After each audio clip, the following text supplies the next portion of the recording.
மாண்புமிகு தமிழ்நாட்டுடைய முதலமைச்சர் எங்கள் உயிரினும் மேலான அன்பு தலைவர் தளபதி அவருடைய அருந்தவ புதல்வன் நாளைய தமிழகம் தமிழ்நாட்டுடைய துணை முதலமைச்சருடைய பிறந்தநாளை முன்னிட்டு மரக்கன்றுகள் நடும் விழாவும் நலத்திட்ட உதவிகள் வழங்கும் விழாவும் இளைஞரணி சார்பில் அந்த பகுதி அமைப்பாளர் வசந்த் அவர்கள் ஏற்பாட்டில் சிறப்புற நடந்திருக்கின்றது.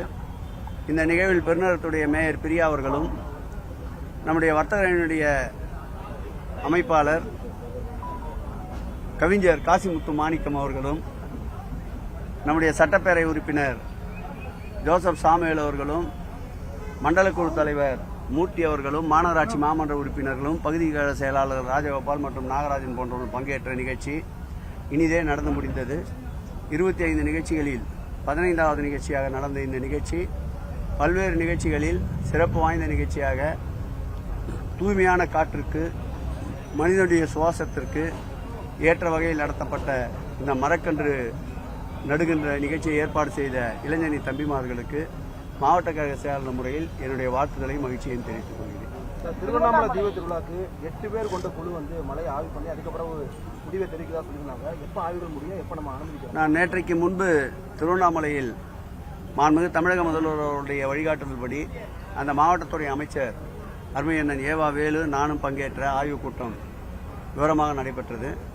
அந்த ஆய்வுக் கூட்டத்தில் ஏற்கனவே சரவண பெருமாள் என்ற ஜுவாலஜி கமிட்டியுடைய தலைவர் அவர்களுடைய அண்ணா யூனிவர்சிட்டியுடைய தலைவர் அவர்களுடைய வழிகாட்டுதல்படி 8 பேர் கொண்ட ஒரு குழு நேற்றைக்கு ஆய்வில் ஈடுபட்டிருந்தது.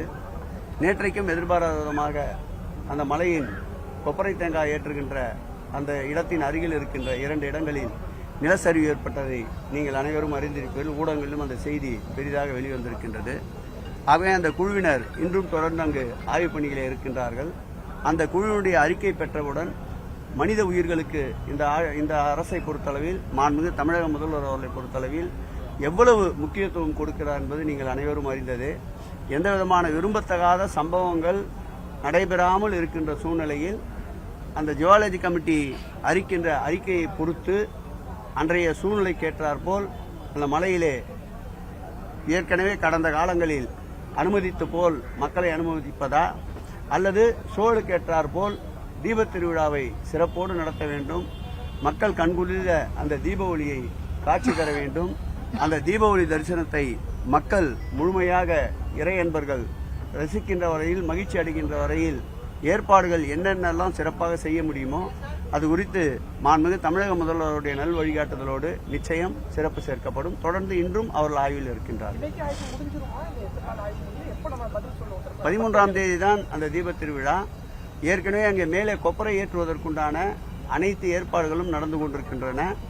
ஜுவாலஜி கமிட்டியுடைய அறிக்கை வந்தவுடன் மாண்புமிகு முதலமைச்சர் அவருடைய கவனத்திற்கு கொண்டு சென்று அதற்கு அவர்களுடைய அறிக்கையை பொறுத்து என்ன மாதிரியான நடவடிக்கையை மேற்கொள்ளலாம் என்பதை மாண்புமிகு முதலமைச்சர் அவருடைய உத்தரவு பெற்று வெளியிடப்படும்.